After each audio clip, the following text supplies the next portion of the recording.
and made iconic lines of our best and finest actors. Can we expect an iconic line from Marian in this film? May ganun ba? And also kay Ding Dong? I think, modesty aside, but what Direk and Ding Dong and Marian made will be a classic.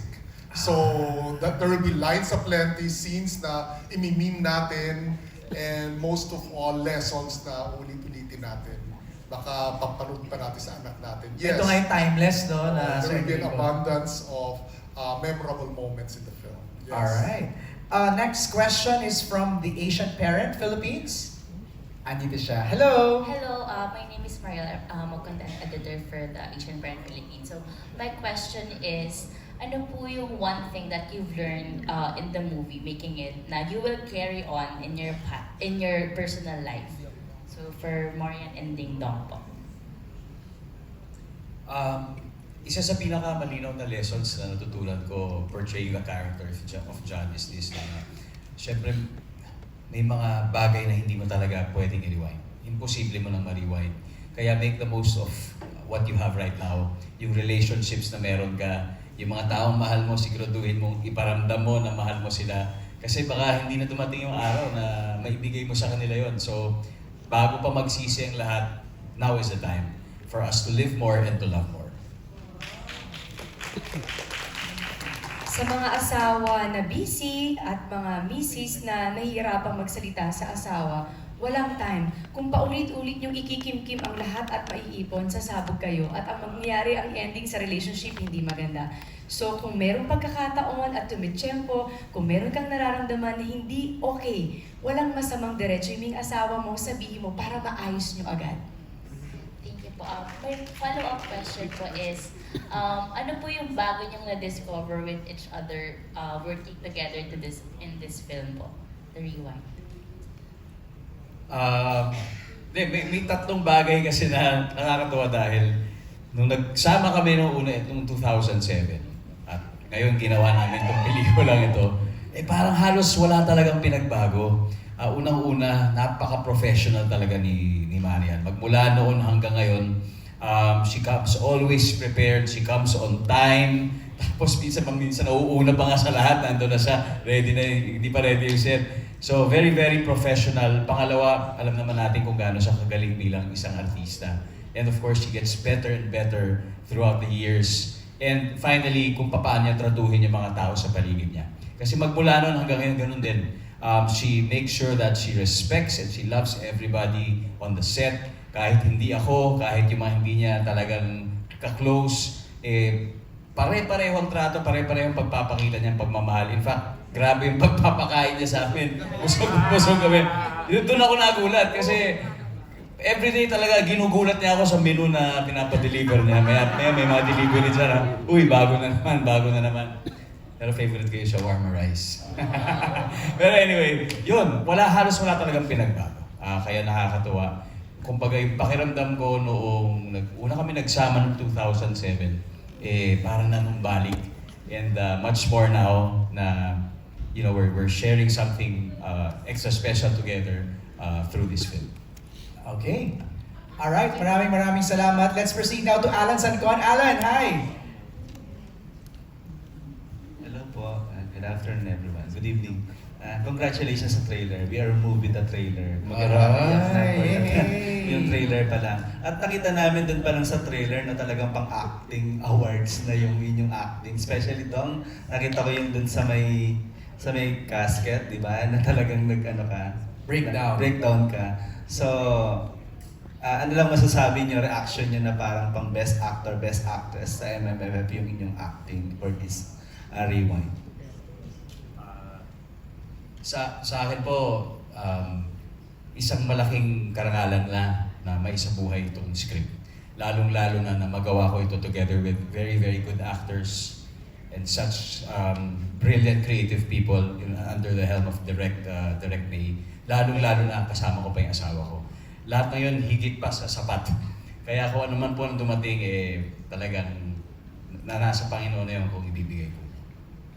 About Marian. Sa puntong nakapasok kami para sa MMFF, sa dami ng nagpasa, the mere fact na nandito kami ngayon, very thankful na kami doon. Siguro kung meron man mangyayari at maibibigay pa, plus na lang yun. Kung anong nabuo dito at anong i-offer namin sa mga tao, very proud na kami doon.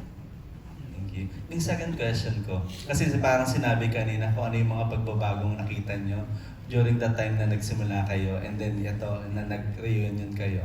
Yung question ko na follow-up is ano naman yung discoveries nyo? The last time you do a movie and this time nagawa kayo ng rewind sa isa't isa. Siyempre iba yung nasa bahay kayo, di ba? Iba yung nandito kayo na magkatrabaho kayo. Ano yung discoveries nyo sa isa't isa as co-worker? Yung totoo, wala eh. Kasi kung ano kami sa bahay, ganun pa rin kami. Siguro nagkakaiba lang sa mga eksena, nag-aaway, or sa mga lines, kasi hindi naman talaga kami ganun. Pero kung paano kami sa pelikula or sa trabaho na ganun kami, hanggang sa bahay ganun din kaming dalawa. Siguro malaking factor din na naging leading man ko siya way back Marimar, tapos nakapagtrabaho kami. Nung pandemic, marami kaming ginagawang mga sarili namin mga videos for the endorsement. So alam na namin kung paano magtrabaho yung isa't isa at alam na namin kung paano mag-a-adjust sa isa't isa. And one thing for sure, magkasundo talaga kami sa lahat ng bagay. Alright. Same. So congratulations for sure. Aabangan to at maraming iiyak with this rewind. Thank you, congratulations everyone. Thank you. Thank you, Alan. Let's call in now Carlos Aragon of Kapamilya Universe. Hello po. First, congratulations po sa inyong dalawa. And for my question po to Marian and Ding Dong po, what strong decision or bad event in your life would you like to rewind and fix it? So kasi kanina parang mga happy moments Yes. that you want to see again eh. Ito naman ang tanong niya is a bad decision or a wrong decision or a bad event Yes po. in your life. Natawa si Marian. Sandali, pag-iisipan muna namin yan, ha? Sige. Ako din Bibila ako ng napaisip bad ako eh, decisions. parang, Tapos pipili ko yung ano yung pwede ko i-share. Give me a Nag-i-edit minute, ka ha? give me a minute. Tingnan nag-i-edit ka. Hindi, kasi iniisip ko, ano mga ba yun?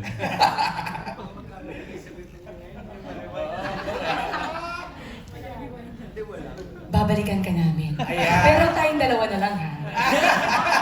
Pero napakagandang tanong, napakagandang tanong. Ano na lang po, yung second question. Kung magkaka-superpower po kayo, anong gusto niyo po? Rewind, pause, or forward?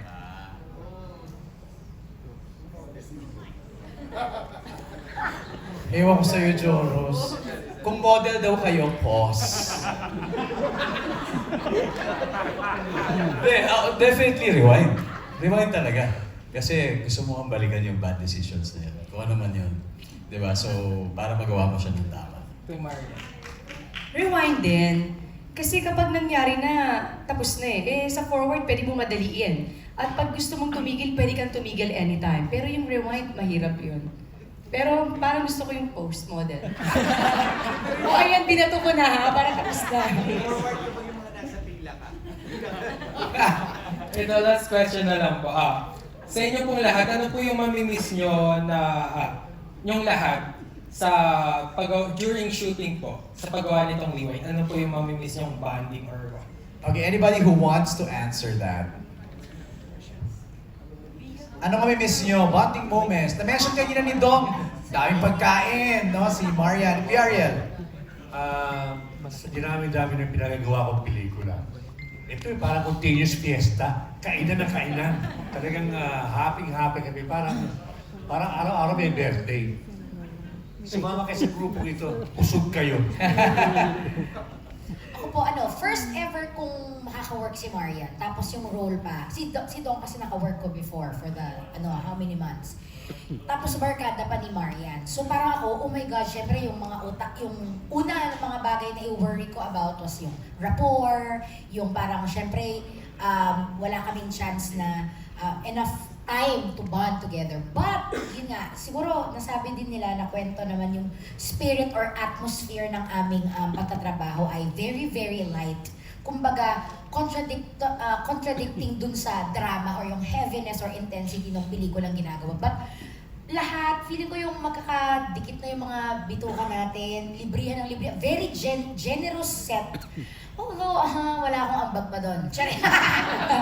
Pero yan, yung pagkain, syempre yung pagkain yun yung, pag meron siyang gustong, or kinikrave, or masarap sa panlasa niya. Sinishare niya sa amin yung calories, pero kami ang lumalapad.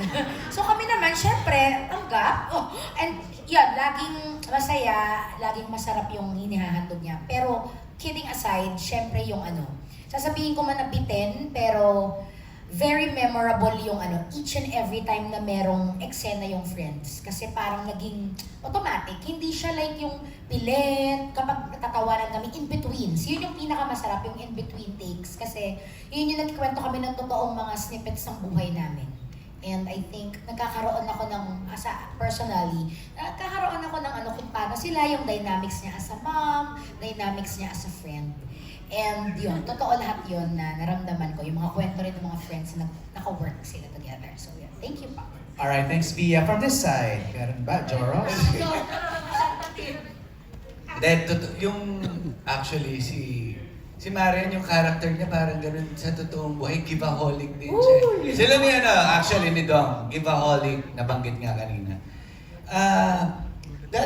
Dati, bayad kami lahat sa nag-first day kami. Pero, kidding aside, and another kidding coming out, si Marian at si Dong, totoo yung pinapakita nila sa amin.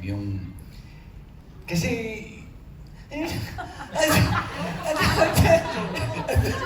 ang dami tumatakbo sa isip.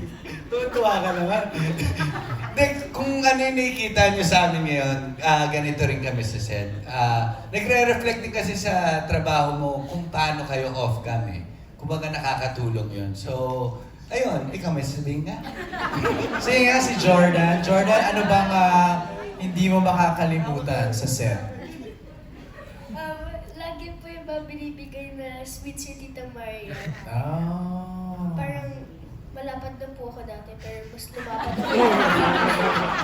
Binibigay ba sweet?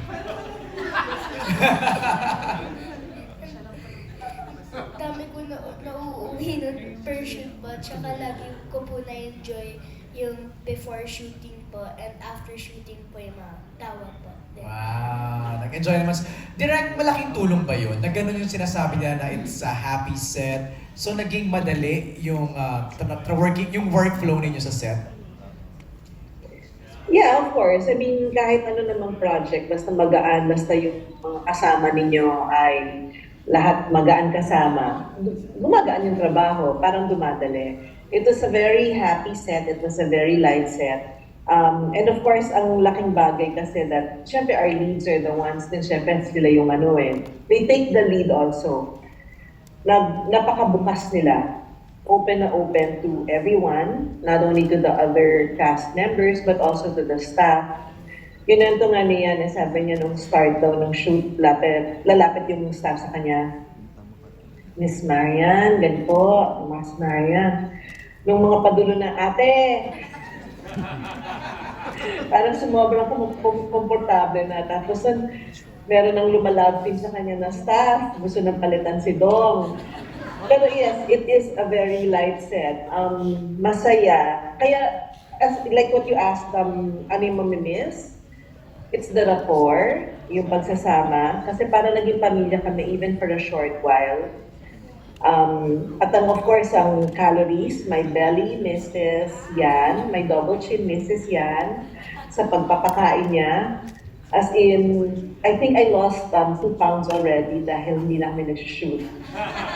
But syempre yun, the company, that's one thing. That, the experience of creating this film together, yun yung